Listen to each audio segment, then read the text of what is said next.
Here at Blue Apron, we know exactly how hectic school nights can be. That's why we created Assemble and Bake. Delicious one-pan meals that make family dinner simple.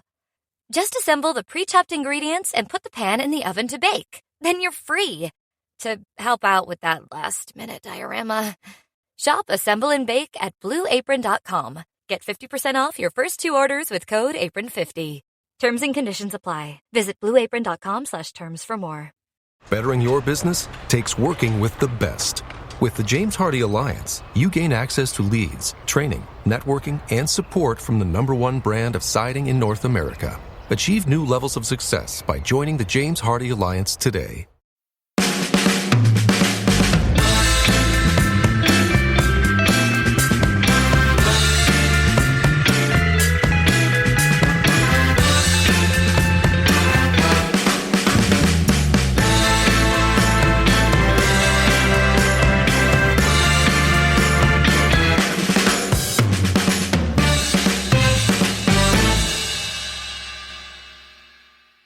I'm not sure which United is turning up for which game these days.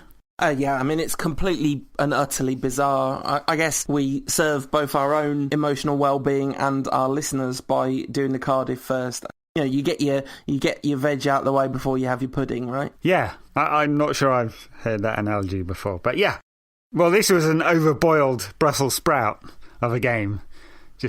Yeah, I love vegetables. This was like primary school dinners vegetables, wasn't it? Yes, kept on getting worse as you ploughed on through it.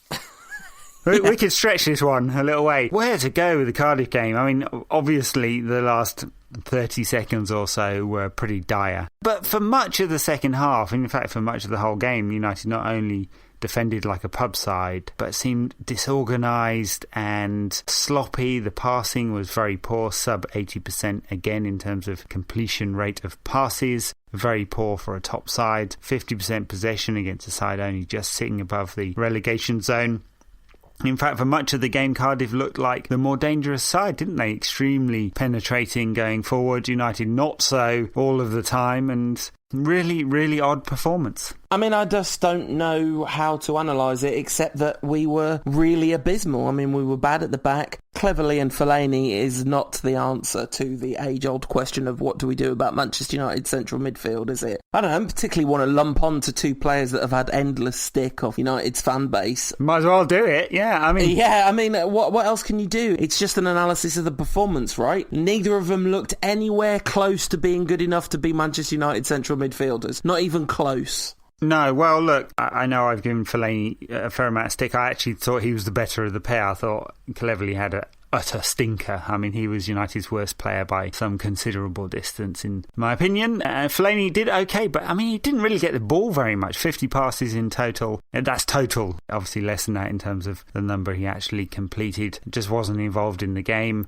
Just seems pedestrian, doesn't he? I'm struggling still, and it's the end of November to work out what is the point of Marouane Fellaini. He's not an attacking player. He's not a defensive player. He doesn't add energy and drive. He doesn't add any creativity. What does he do? But then again, even less than that. A complete liability, I thought, against Cardiff. Completely bypassed by Much and Medell and Whittingham in the centre of Cardiff's midfield, who are, significantly superior. Yeah, the point of Tom Cleverley is increasingly under scrutiny, isn't it? I mean, lots of fans very hostile towards him, which seems really, he's a young player. Don't we kind of want him to do well? I mean, we do. He's not that young anymore. That's the thing. I mean, he's been around some time and he doesn't appear to be progressing, and that's the frustrating part. Why isn't he progressing? I know he's not getting a lot of games, but this one's a circular one. He's not progressing either. He's not doing enough in games to justify his selection.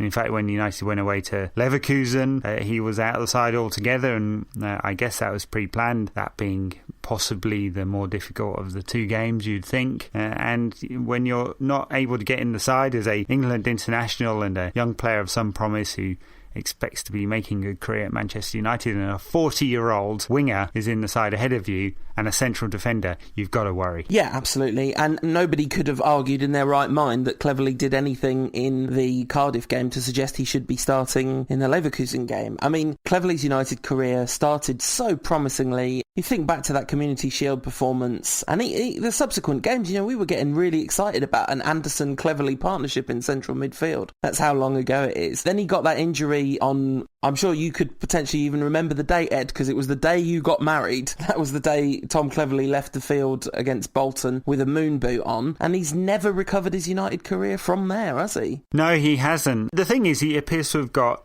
more and more safe with everything he does, and his passing is never penetrative, and this is for a ball-playing midfielder. He clearly is not a defensive player. He's not a creative player anymore either. He has no great shakes in the pace department. What you need him to do is use the ball in the right way, and he's not doing it at the moment. He just feels very, very lightweight, and all those things could be positives for him.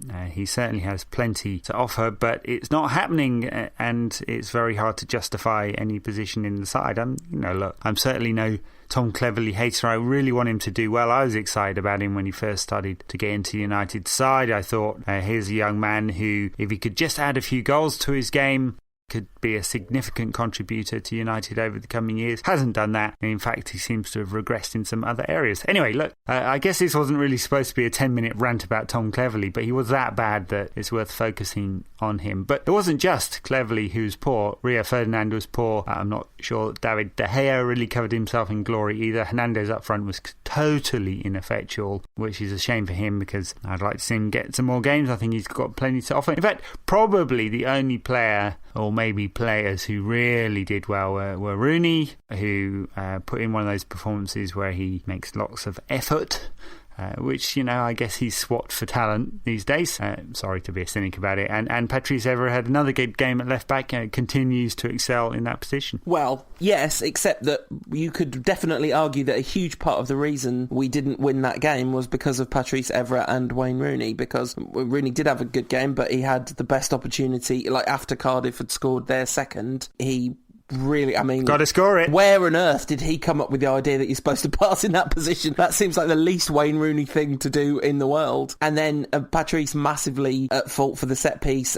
He just got involved in an interchange with the referee because there was some argy-bargy in the box featuring Fellaini, and then he just completely and utterly switched off in the 6-yard box. But also, Smalling, who didn't have a bad game defensively, made the crucial mistake because, I don't know about you, but the second I saw him kick the Cardiff player and give that free kick away, I'm not particularly fatalistic, but that was just such an oh no moment. It just felt like, well, it's been coming and coming and coming, and this is going to be it, isn't it? And lo and behold, it was. Yeah, it was. So look, it's one thing to pick errors out of Evra's game, I guess, and fair enough, he deserved criticism for that kind of lapse in concentration, but I think overall he's been very good, and I think there was more that contributed to United's failure in that game than individual errors, but of course, football is won and lost in the details always, isn't it? Just ask Tottenham, who created as many chances, had as much possession as Manchester City, but lost 6-0. Yeah, a little unfortunate for them.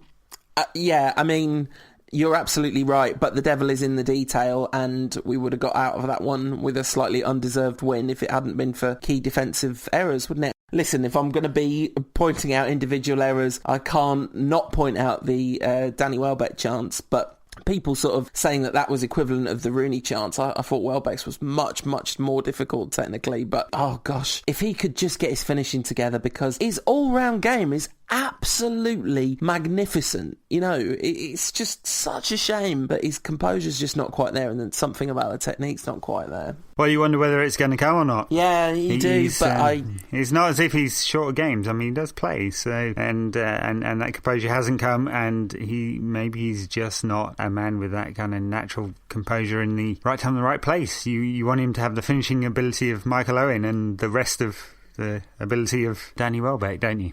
Yes, and the personality of Danny Welbeck, please, if at all possible. So it's also worth giving some credit to Cardiff, who were excellent, right? I mean, they have been good on occasion this season, and under the circumstances they're doing that under, it's really rather impressive. Ex-Red Fraser Campbell scored, and give the sort of semi-muted celebration, not going absolutely ballistic, but certainly not apologising or any Mario Götze-style nonsense. Yes, that was nonsense, wasn't it? It really was. But yeah, so he had a really good game. Gary Neville described Fraser Campbell's chip as Cantona-esque when Campbell chips and hit the bar. He's been a bit modest, old G-Nev there, because I remember him doing almost exactly that in a game against Juventus. Yeah, well, not known for his finishing ability, old G-Nev, so yeah, you got to take it where you get it. A fine effort by Campbell, and I think he's done well for himself. I mean, look, he's had a middling career, hasn't he, after he left United. It didn't really hit the heights. Did he get 1 or 2 England caps? Can't remember now, but it wasn't many, was it? Not really taken off, and obviously bounced in between the Championship and the Premier League, but he had a very good game against United, very, very good game. Scored the goal, hit the bar, and I thought generally lively, gave Ferdinand and Evans a difficult time. Given that he was playing up front on his own, really, because Odemwingie played out on the left for the most part, didn't he? And they tried to get support from midfield. I think Campbell's post-United career has been so defined by injury that actually it's impressive that he's still playing, because a year and a half out of the game is no joke for a young player, is it? I think he's doing really well to rebuild himself as a Premiership striker, and apart from when he plays against us, I wish him well. Yes, or snow joke if you're Jack Wilshere. Yes, quite. I'm buzzing off that last joke, Ed. Oh, talking of that kind of thing, everyone's favourite domestic goddess.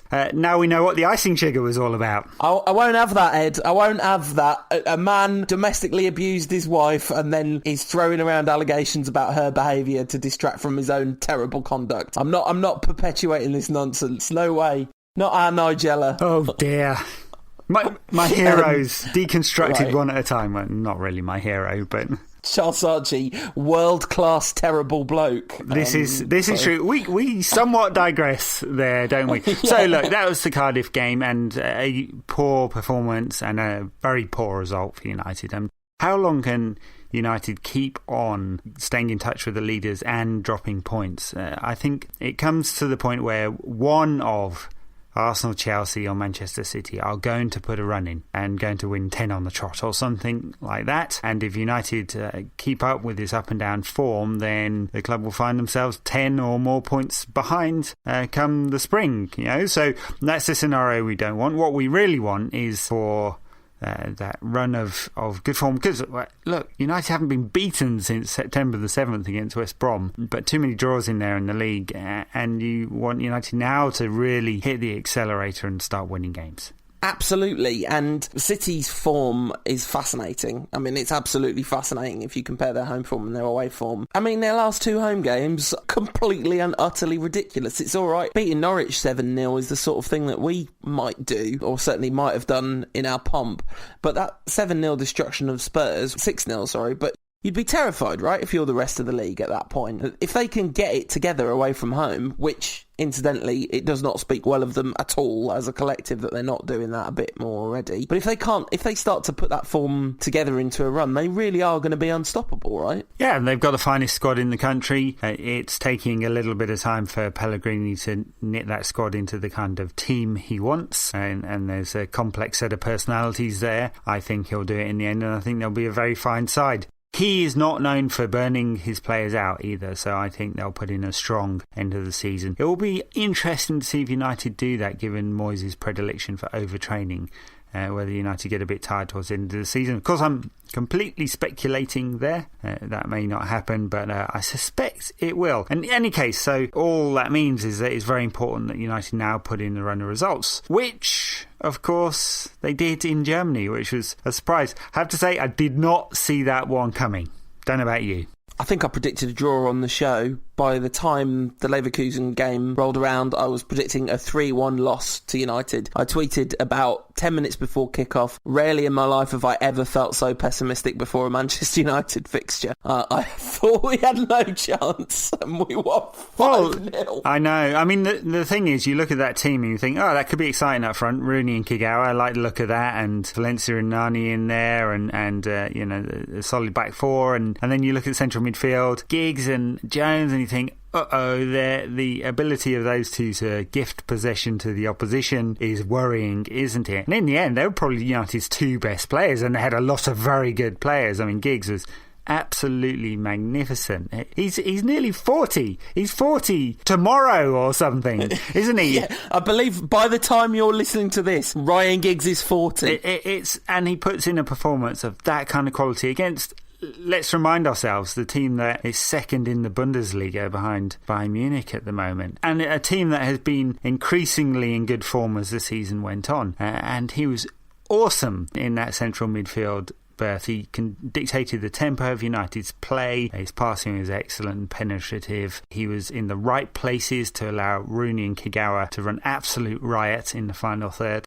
Just brilliant from Ryan Giggs, and just brilliant just in a performance that was nothing about his age. I mean, Moyes said afterwards, I understand why people focus on his age, but let's just focus on the player. And too right after that kind of performance. Yeah, absolutely. I mean, that is amongst the best games Ryan Giggs has ever had in central midfield for Manchester United, as far as I'm concerned. And he was really good, you know, a few weeks ago as well in the Champions League in central midfield. I remember raving about him then, but that was next level. That was, you know, staggering to think that Ryan Giggs has put in the best central midfield performance for United this season out of everyone by an absolute mile. You know, it was all round brilliant because he was effective defensively, he was tigerish, you know. He said Phil Jones does his running for him, but that's actually doing himself a slight disservice, I think. I think he did a lot of his own running too, you know.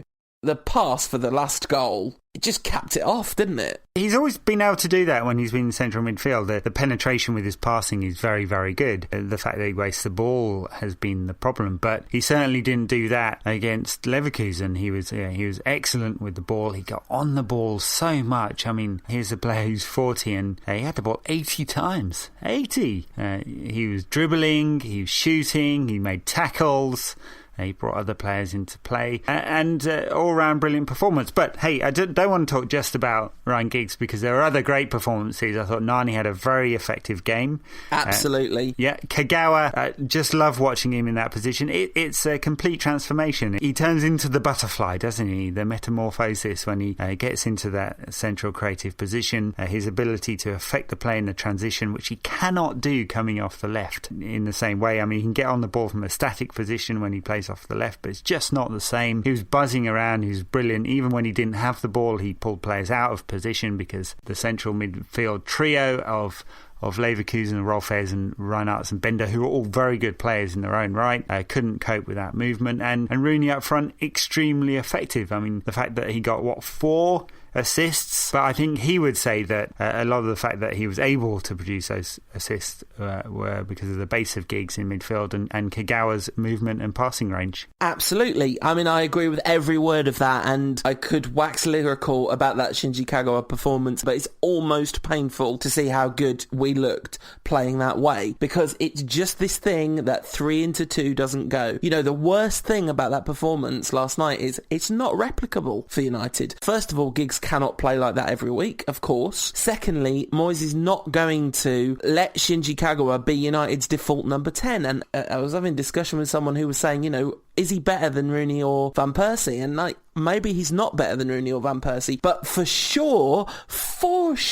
we look more functional as a team with him playing that role. Well, I agree, yeah. Look, you can't argue with the numbers for Rooney. I think I saw somewhere that he's got 15 assists all season. This season, which is magnificent. The numbers are fantastic. I mean, if he ends the season with 25 assists and 20 goals, United are going to be challenging for all sorts of trophies, and he'll be challenging for Player of the Season trophy, right? Because that is fantastic numbers. You can't argue with that. But I totally agree with you. As a side, United function best with Kagawa in there, much more fluid and much more flexible. And in fact, it was a very flexible performance from United all round. I mean, think about flexibility of Jones and Giggs in the central midfield area there. They gave a lot to United, and Valencia and Nani didn't just stick to their wings. I mean, Nani was roving all over the place, Valencia less so, and Kagawa, he just drifts everywhere, and it's brilliant because if you don't know exactly where he's going to be, the opposition certainly don't either, and it makes United much, much different. Fellaini and cleverly in there, United are statics through midfield. Rooney is not a number 10, he's a striker who likes to drop deep, and he plays increasingly like that. And do you remember Rooney's debut for England when he came on against Turkey, I believe, when he was sort of 17 or so, and he immediately dropped into that position about 15 yards behind the striker, and he started playing like a traditional number 10. And I don't think he does that in the same way anymore. He doesn't want to. He wants to be, much more up front. So what happens is when Rooney plays behind Van Persie, United look like very close to a 4-4-2. When Kagawa plays in there, United were a 4-2-3-1 and much, much more flexible and dynamic. Yeah, absolutely. A word for Tony V. Yeah, he was pulled off, but that was certainly nothing to do with his performance. His best performance in the United shirt since the last time we played Leverkusen. Fantastic energy and pace. And actually, you think if Raphael had been behind him, we'd have been even more functional as an attacking unit. Although Smalling had a really good game and lovely to see. I think he did score right in the end. Yeah. He got properly on the score sheet. The other thing I wanted to say about Kagawa, almost every time he has the ball, he does something with it that I am not expecting. When you see so many counter-attacks and you know how they go, and even if you think about those kind of classic counter-attacking Ronaldo, Rooney, Ji-sung Park goals against Arsenal, every ball makes sense. Every ball's the kind of logical ball that you kind of know is coming next, and it's just a question of perfect execution and physicality that makes it work. But Kagawa does things with the ball that there's just a slightly different angle than you're expecting. Just something which opens up the defence in a kind of more creative way. He literally made a magical pass within 30 seconds of that game starting. Just finally on the flexibility, as you say, Nani, a wonderful game, and he just looked on it from the word go. And it has been such a long time since we've seen that version of Nani. I don't know what it was that made him feel that he had that freedom, whether it was just the fact that the weight of responsibility is so shared amongst the attacking players in that situation. And, 5-0, very unusual for us to have, 4 different goal scorers and an OG. It doesn't happen that often, does it? Well, yeah, and look, it's I guess it's easy to be overwhelmed with the confidence that comes from that kind of victory and think, hang on a minute, when you've got Valencia in a penetrative mood, Kagawa pulling the strings, Nani being Nani at his best, Rooney making goals all over the place, and the central midfield working, you think this is a United side that could challenge for any trophy. Then you realise that just doesn't happen every week, does it? This is a one-off, and Moyes said, we want to be doing that every week. The evidence isn't there to say that United will. 3 days beforehand, much, much different performance. So can Nani produce that kind of performance most weeks until the end of the season? History, and a long history, tells us that he will not do that. History tells us also, and a shorter history, that Kagawa will be shunted to the left again. Valencia's confidence doesn't seem to allow him to play that way every week. Giggs certainly can't play that way every week. Most of the time he's quite wasteful in central midfield and doesn't put in that kind of performance at all. And Phil Jones just gives the ball away because he doesn't know what he's doing in there, So that's the normal narrative. This was very different. I hope that a lot of the good stuff that came out in the Leverkusen game is now translated into the rest of the games this season. Yeah, and you wonder, I don't think he's going to pick the same lineup against Spurs and we'll get the same sort of performance or anything like that. But you wonder when he sees that the static 4-4-2 is not working, and he'll think back, well, what have been the times when we've looked really good? Oh yeah, it's been when, I was playing Shinji at number 10, we were more fluid, more flexible. That Leverkusen game is going to stick in his mind, and this is the slow evolution of David Moyes, I hope. This is where the Gary Neville thing of the club changing him. How can you not think back on that game and think, right, what did we do in that game that we've not been doing since? How do we bring that about? And I think that, the whole thing about giving Moyes patience is, my main thing that I want to see from him now is effective use of United's power in the transfer market, whatever power that is, to build a side that can play like that more often. And it all starts in central midfield. because a functional central midfield performance out of Giggs and Jones is not going to happen every week, obviously. So how do you build a central midfield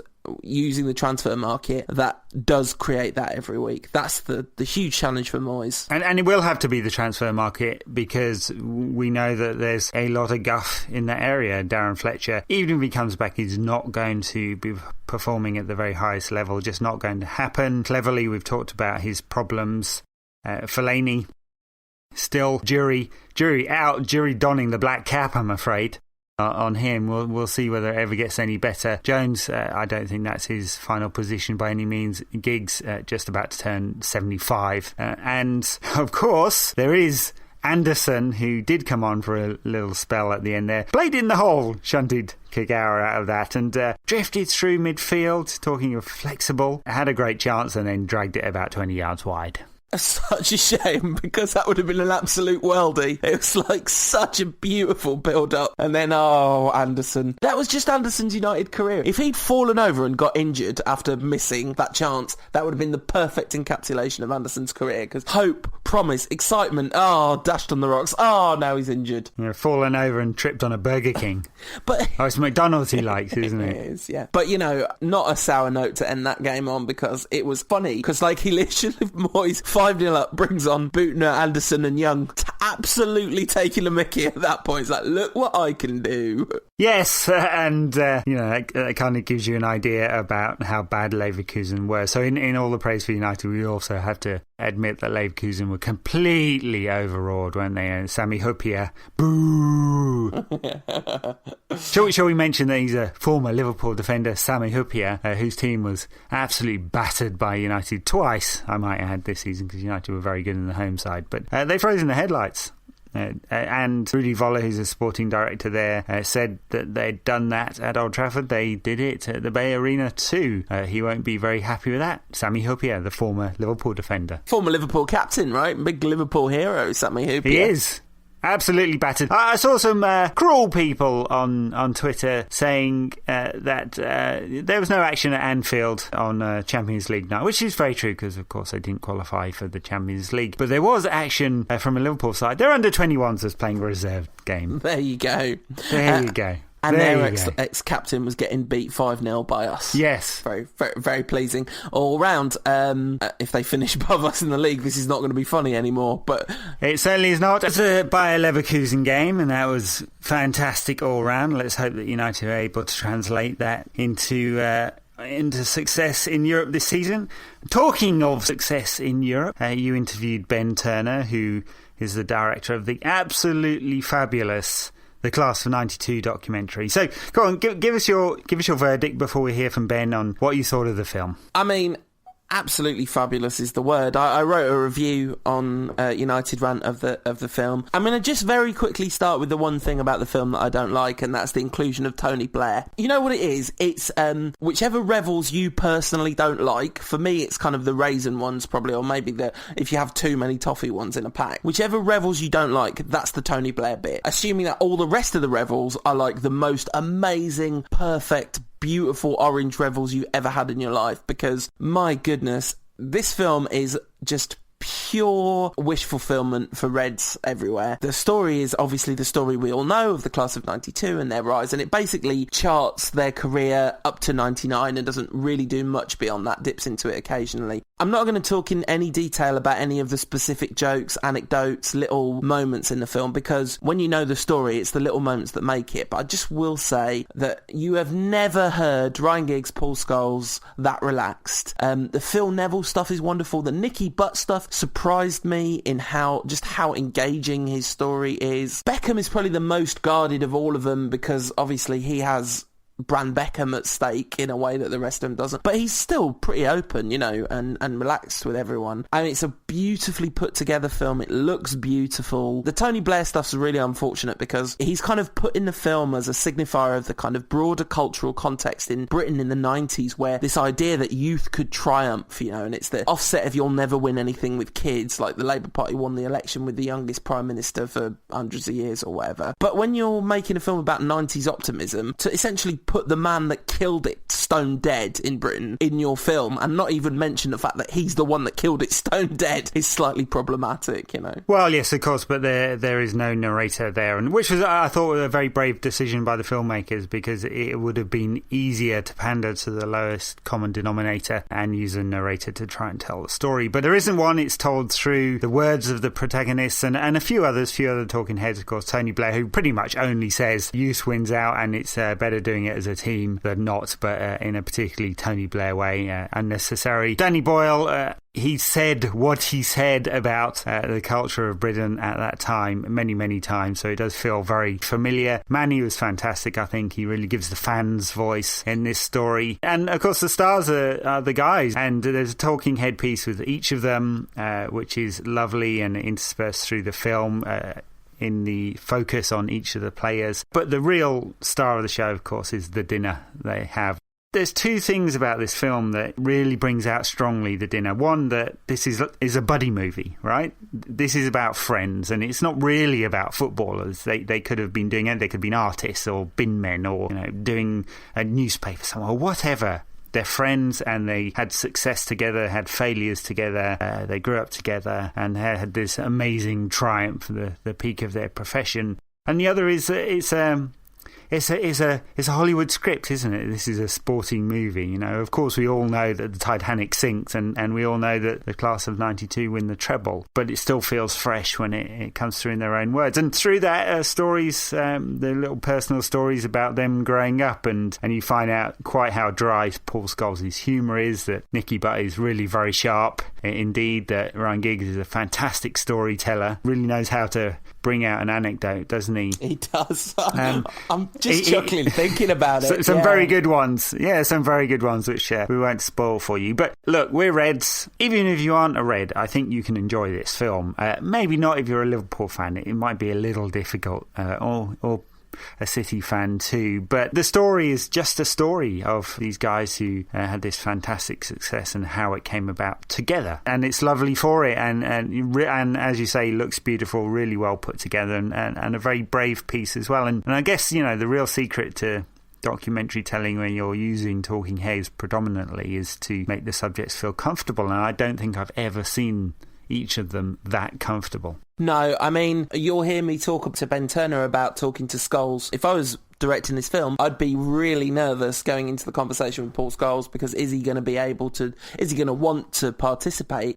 But I think because they're all in it together, they've clearly all signed up for this, you know. Whoever was behind it, and I reckon we could probably take a guess that it was maybe Gary Neville that was the impetus for this one. I think if you think about all of their personalities, that's maybe the most likely impetus for the film. But the fact that they're all in it together, they all really have clearly signed up and are on board with this process, and it's hilarious and really heartwarming. If you're listening to this on Friday or Saturday, have a look in your local cinema listings or on the Class of 92 film Twitter feed, and have a look for places where they're showing it, because on the cinematic release they're also doing a live link up to a Q&A at the premiere in London, and we've given away a few pairs of tickets to the Manchester screening of that, so congratulations to the folks that won that. But yeah, if you're not able to get to it, it's coming out on DVD the day after, and it's just absolutely worth your time and money as a story. You know, it's a fantastic story, and we've had early copies of it to review, and we've given away tickets, so, you know, just want to say that to be clear. But nobody's bought us off to say this, and you'll see that for yourselves when you watch it. It's just a joy. It's just an absolute joy. Someone made a film for us, you know.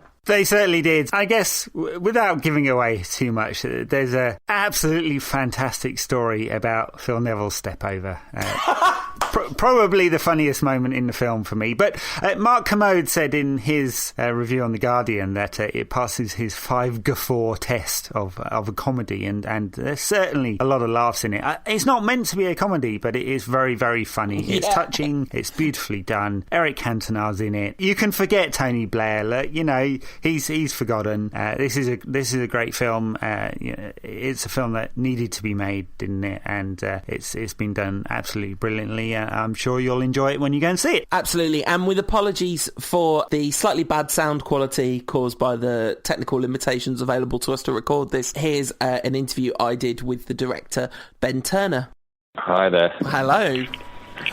Hello, how you doing? I'm well, thank you. How are you? Very good, thanks. Very good. Thank you for doing this. It's much appreciated. No worries. No worries.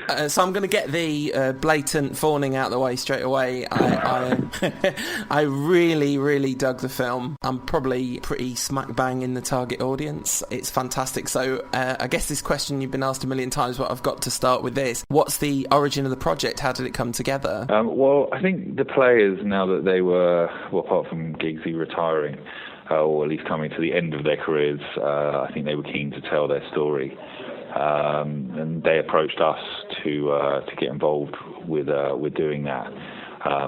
Our producer, Leo, who's also my cousin, was the one who was really like, this is cinematic. Let's not just make a normal TV doc. This is a massive story. So it was sort of with his kind of vision that we went to turn it into a film. If it was a movie, it would be a ridiculously overblown Hollywood fantasy, right? Yeah, 100%. That's the beauty of documentaries. You can get away with a bit more because it's true. Absolutely. I think a lot of the commentary around the film has been on the performance of Paul Scholes, who, much like it could be argued, is the standout player of the lot of them. He's also the sort of secret standout star of this. Were you expecting that? We were a little bit... We didn't know what to expect when we got to interview him, obviously, because of his persona. He's not known as Mr. Media, but I think that we were very, very happily surprised to find out that he's the real deal. He just genuinely is a lovely, sort of thoughtful, quiet bloke who loves to do his talking on the pitch, but it's not that he doesn't have anything to say. He just chooses what he says quite carefully. So that was an amazing surprise. We were quite nervous going into that, but it was possibly among the greatest days of work I've ever done, because we also got to go to the park with him and film some of those lovely shots of him kicking the ball at us, and have a little kick around in the park with him, which was just unbelievable. Yeah, I've come over all misty-eyed at the idea of going to the park with Paul Scholes. I cannot explain how cool it was, just sitting there, like, chatting, and to have all that time just to chat with him, it was very, very special. So are you guys United fans, or do you come from some sort of other background? No, we're from a long line of Sunderland fans, which makes us relatively well disposed to United, because United certainly bailed us out when it looked like Newcastle were going to win the league, and at that point we supported United for the run in then, and obviously there's been quite a lot of sort of players and managers obviously that have come back and forward between the clubs. But I think it's also, I mean, the difficulty is you've got to try and hit both audiences. You've got to make a film that honours the kind of die-hard Reds and doesn't take them for granted, because I think it'd be quite easy not to tell the story well enough for people who've lived through it and supported the club. And equally, you've got to try and find a way of telling that story so it transcends. So it's not just a United Club Shop DVD, but it's a genuine kind of movie. So that was a challenge, but what a great one to have to try and meet. Yeah, absolutely. So how did you approach that challenge? What was your thinking in terms of like making it into a cinematic thing as opposed to MUTV production sort of thing? Our feeling was that was what we needed to get to the kind of buddy movie side of it. They've all written autobiographies. Their story is very well documented. The aim wasn't to, although there are things in the film that I think people won't have heard before, it was less about the kind of journalistic sort of big exclusives and more about telling the story from their perspective. Because we all watched the Champions League final, but none of us played in the Champions League final, and to try and get a sense of what that's like.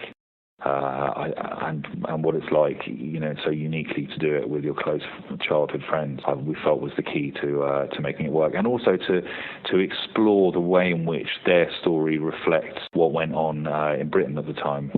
That they were, obviously as the Alan Hansen, you can't win anything with kids, but I think that there was a sense before they came along of that around the country, that it's Britain's quite conservative and it's quite establishment, and we just come out of a long period of Tory rule, and there was that moment in the 90s where it felt, as Tony Blair says, that anything was possible, and that you could make these huge breakthroughs. So to find a way of people who lived through that period understanding their story through that lens was the other big way, I think, of making it transcend the United Club Shop DVD thing.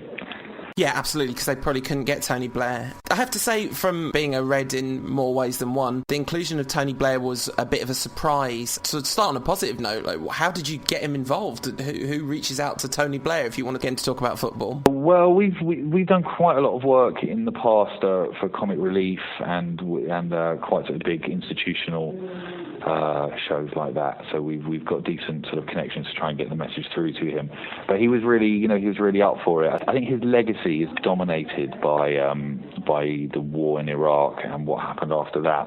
But I think there's whatever anyone thinks of that, before that, he was central to an amazing time in Britain, and I think he was quite up for being able to talk about that a little bit rather than than the war. And we thought that if we're telling a story about the stories, that's part of transcending the club shop thing. It's like if we're going to try and tell the story of 90s Britain, then who better to talk to than Tony Blair?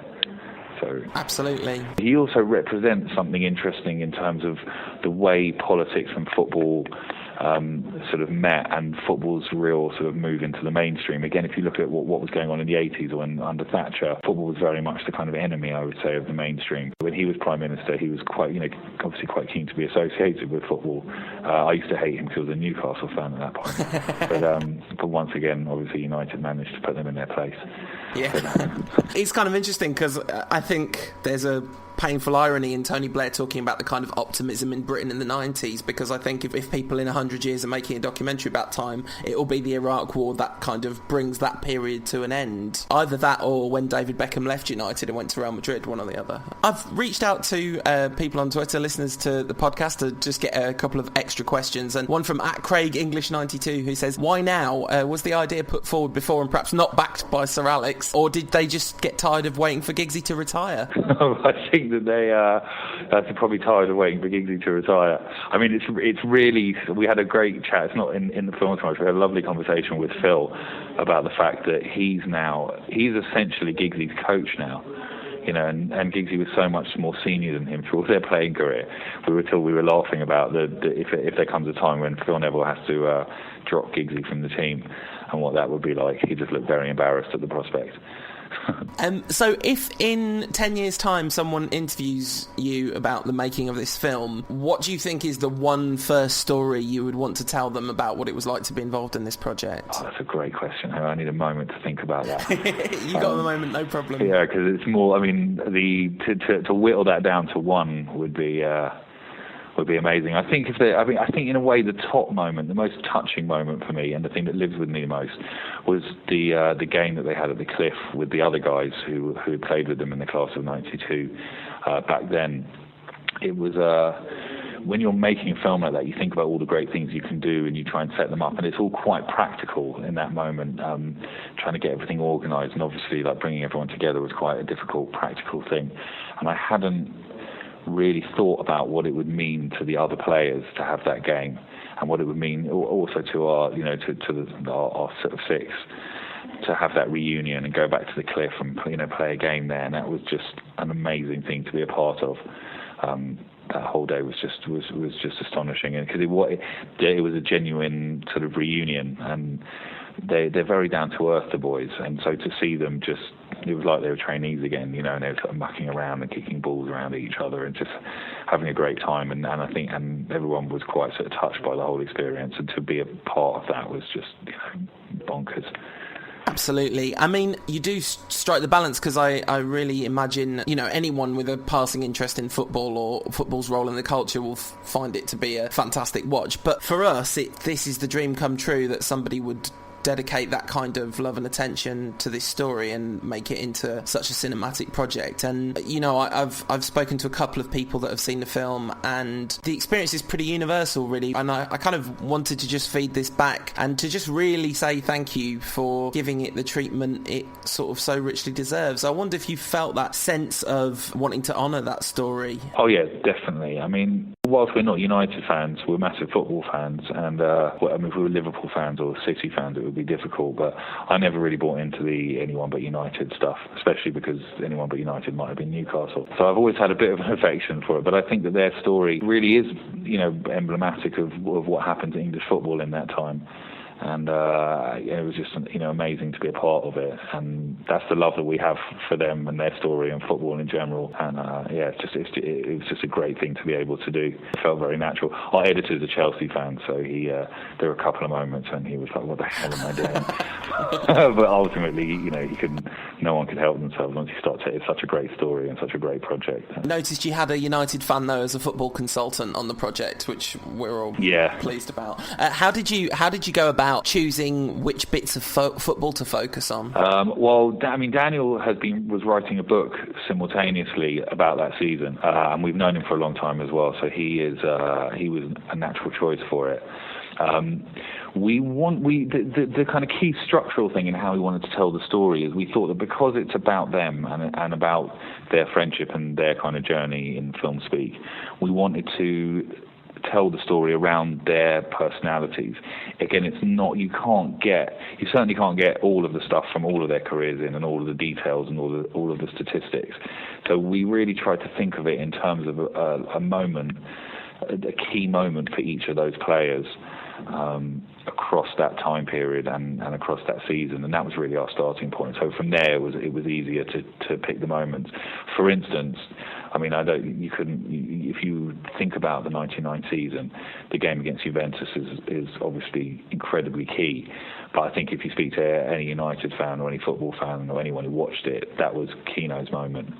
And so to dwell on that too much in the film wasn't quite right. It was a big moment for them in terms of Paul Scholes, and that's how we worked it into the film. But there are plenty of moments from that season that we could have focused on. But as I say, something like that was Keano's moment, so it felt, and this is their story, so it was that understanding that made those kind of decisions easier. Yeah, absolutely. So it's all about structuring a narrative right at that point and using the kind of iconography around those players. So who was your favourite interview out of them? Oh wow, that's a very tough question. It's almost impossible to say, really. I mean, Scholesy was amazing and surprising. Giggs was way funnier than I thought he was going to be. I mean, we giggled our whole way through that. It was brilliant. Bex is amazing. I think probably the most surprising was Phil Neville in a way, because I didn't know what. Actually, his reputation is that yes/no game, isn't it, on MUTV, where he looked like a bit of an idiot. And I didn't realise he was going to be so articulate and engaging and open with us. He was amazing. That was definitely the most surprising one. And having him open up and talk to us about sort of praying before games and stuff like that was just, it's amazing.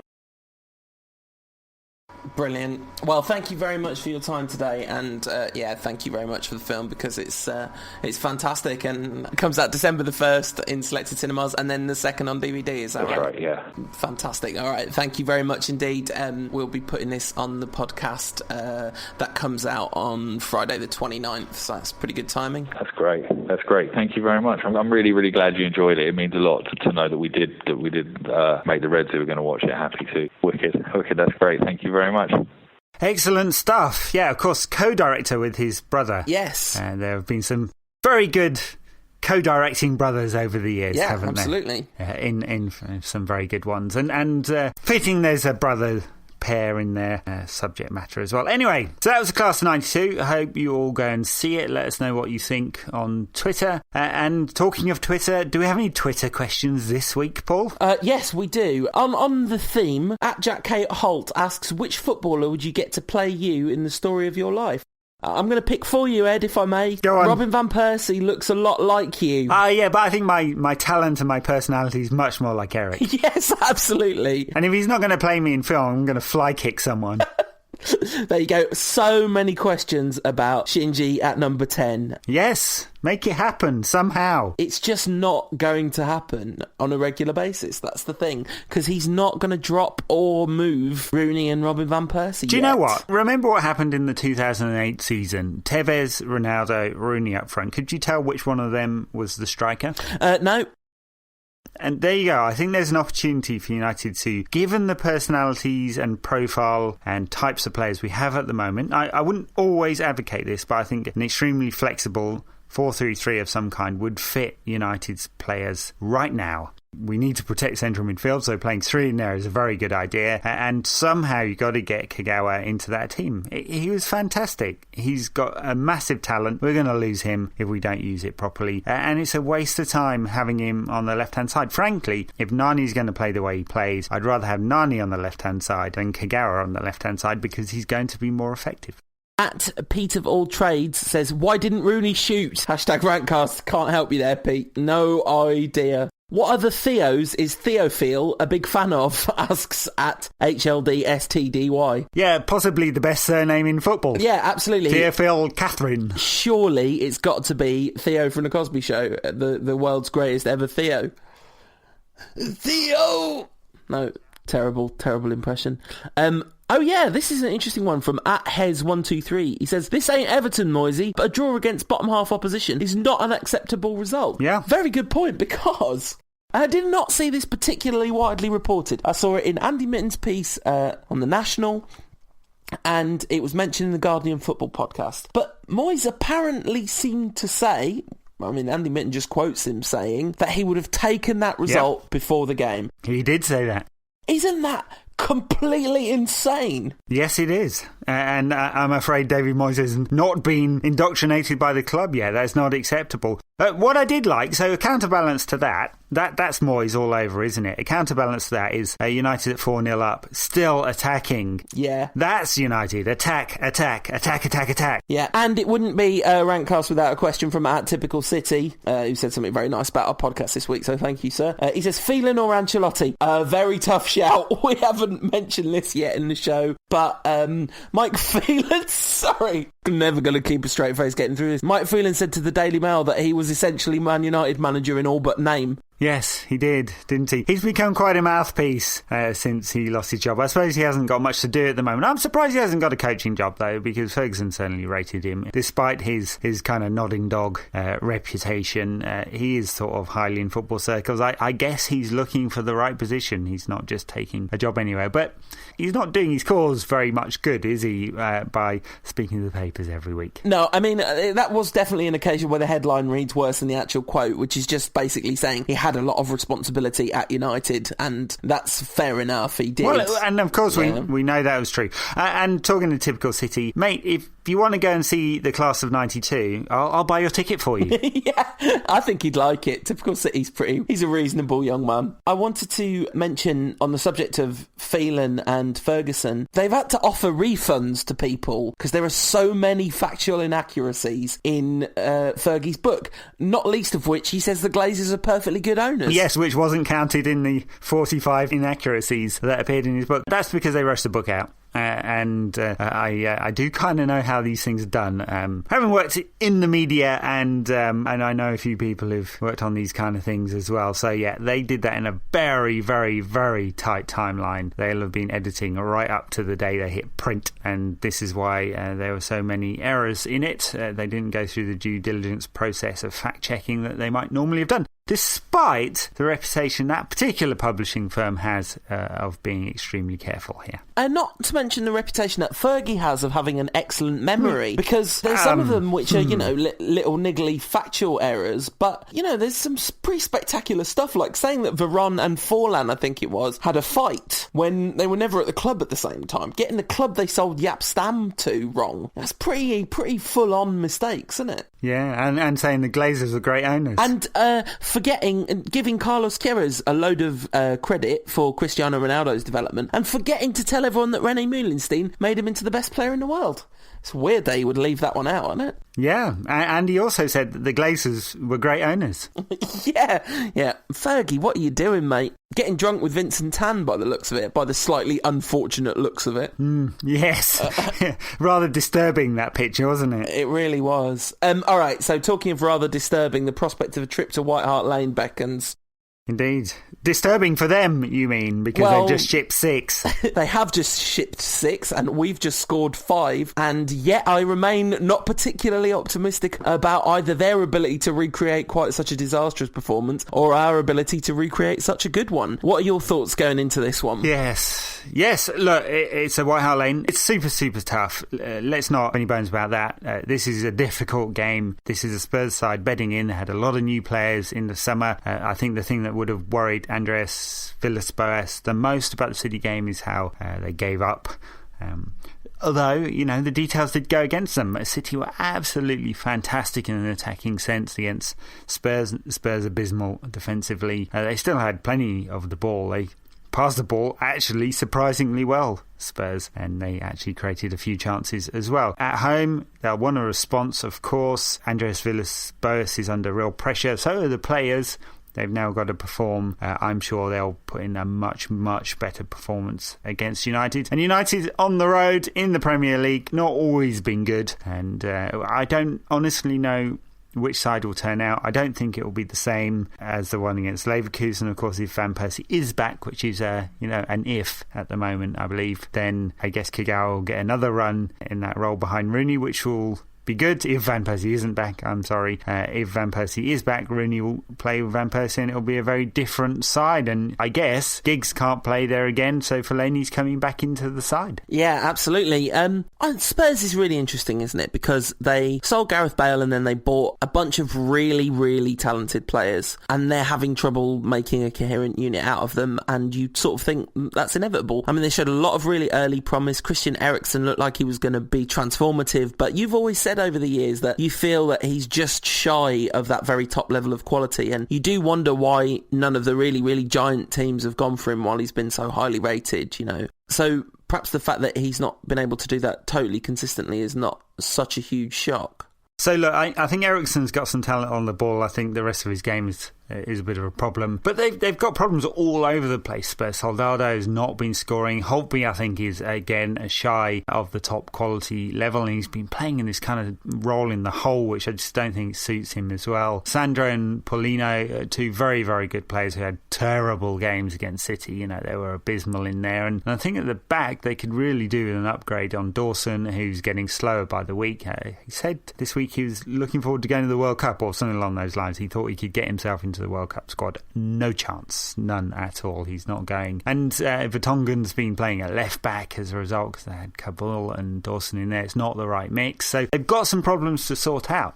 Definitely. You can see what Villas-Boas is trying to do, though. This is not a team without a plan or a manager who hasn't got a plan. Will he get the time? And that's a big question, because Spurs have been quick on the trigger over the years, haven't they? And you wonder, he's definitely under pressure. But why spend a huge amount of money and then fire the coach in a few months later? I think he's got to be given to the end of the season. I think by the end of the season, all those new players will gel into something better. And I bet at some point Lamela comes really good, because this is a lad with just huge amounts of talent. He could have gone to many top teams.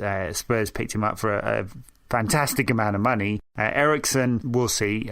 My jury is out on that one, but I think there's more to come from them, and it could come on at the weekend. Yeah, absolutely. And United are going to have to be mindful, because another tough game midweek. Talk of a manager who has a plan and knows what he's doing. A manager that's managed to bed his new-ish team together much more quickly and much more effectively than Andre Villas-Boas. Roberto Martinez, the some would suggest upgrade on David Moyes. No, I don't believe that to be the case, but there are those who have suggested it, and certainly Everton are playing a very different style of football under Martinez. They really are, yeah. They're playing some good stuff, and they were very good against Liverpool, weren't they? What a good game that was. Oh, fantastic. Yeah, unfortunately the Dippers scored right at the death to snatch. I'm not sure it was a deserved equaliser, but I suppose in the spirit of that game, a draw was just about right. But they're playing some really good football, Everton.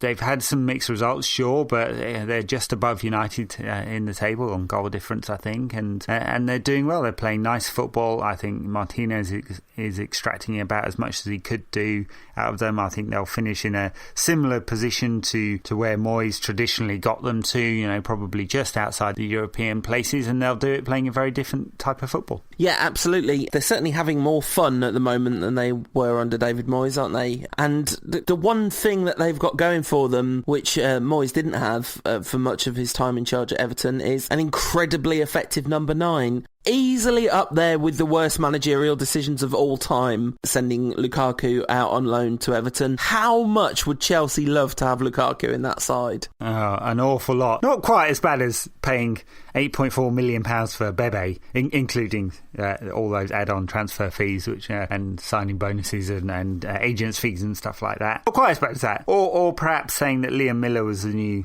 Roy Keane. Not as bad as that either, and definitely not as bad as signing Eric Djemba. No, but yes, loaning Lukaku, nuts, utter nuts, given Chelsea's problems with forwards. I mean, that he's had Mourinho, that he's had to play Schürrle up front, a midfielder, for some games because he has no faith in his forwards there. Yeah, bonkers. But Lukaku's going to be a real danger for United at Old Trafford on Wednesday night, for sure. I mean, he's a player I really enjoy watching. I think he's an excellent player, and it's a real shame he's on loan from Chelsea, because I'd be kind of, itching to God, is there a way we can make it work with Lukaku in the side? Obviously, we're a little well stocked in that particular area, but he's just fantastic. And, I haven't seen a player play more like Drogba since Drogba, right? He's just so powerful and all action and great in the air, but great with his feet as well. He had a little dry spell for a few weeks in the past few weeks, but back with a bang against Liverpool. And yeah, I'm sure he'll cause United problems. And two hugely challenging fixtures, he's got to take very seriously in terms of squad rotation and the teams he picks, and we are a bit thin with a few really key injuries at the moment. Could be a very tough week ahead for the Reds. What are your sort of scoreline predictions, team predictions, that sort of thing? Yeah, so it's some difficult choices here because Vidic is out, isn't he, and Carrick out as well for both of those games. Van Persie, I think it's touch and go on those. So Giggs can't play really in either, I don't think. He's going to need a rest. He played the full 90 plus minutes in Leverkusen. Ferdinand's going to need a rest at some point, so I guess Jones is going to have to go back into central defence unless Raphael is fit. Is Raphael going to be fit or not? And Smalling could, so there's some rotation having to happen in central midfield and central defence there. That tends to disrupt things, doesn't it, if you have too many players around all at the same time, but it's going to have to happen. And then he's got a few difficult decisions to make up front and in wide areas about who gets the role. I mean, just won 5-0 on the road. You'd like to keep as much of that team together as possible, but it seems like that's a very difficult job to do given all of those injuries and the requirement to rest some of the older players. Predictions? Let's just say that United will get a real boost from Leverkusen. So predictions or prediction from the heart, I'm not sure. I think United will go to Tottenham and win 3-2 and beat Everton 1-0, because that's not going to be a pretty game. At least from United. Maybe Everton will outpass us. Everton against Everton B. I'll let you decide which one's which. I think the Tottenham game... just got the bad feelings, but then we won 5-0. We won 5-0 last time. I have the bad feelings, but I want to be very clear, I'm not engineering the bad feelings for reasons of superstitions. I genuinely think the difficulty with us getting a boost from that Leverkusen game is that both the personnel and the system are going to be different, and Tottenham are going to be absolutely desperate to prove a point after that 6-0 hammering. I think I'm going to predict a 2-1 win to them, and then we'll beat Everton 2-0. No, 2-1 again. Yeah, so lose 2-1 and win 2-1. There's my predictions. All right, very good. Well, it's been a long show this week, hasn't it? What with that extra interview. Do go and see Class of 92. Great stuff, you'll enjoy it, and let's hope you enjoy it alongside a couple of United wins. Certainly a couple of tough games for United. A very pivotal week, don't you think? And if it all goes wrong at White Hart Lane and Everton snatch something at Old Trafford, which has happened before, United could find themselves somewhat distant in the Premier League. A couple of great wins, and we'll all be singing Moyes' name and saying that he's finally stamped his mark on United. After all, United haven't been beaten for 2 months now. Could be a very good week too. Yeah, absolutely. I think it might be 2 months today. Yeah, it's the 28th of November as we record this. Last loss on the 28th of September. Having just predicted a loss, let's keep that unbeaten record going. Let's keep the spirit of the Class of 92 alive. Come on, United! This podcast is part of the Sports Social Podcast Network.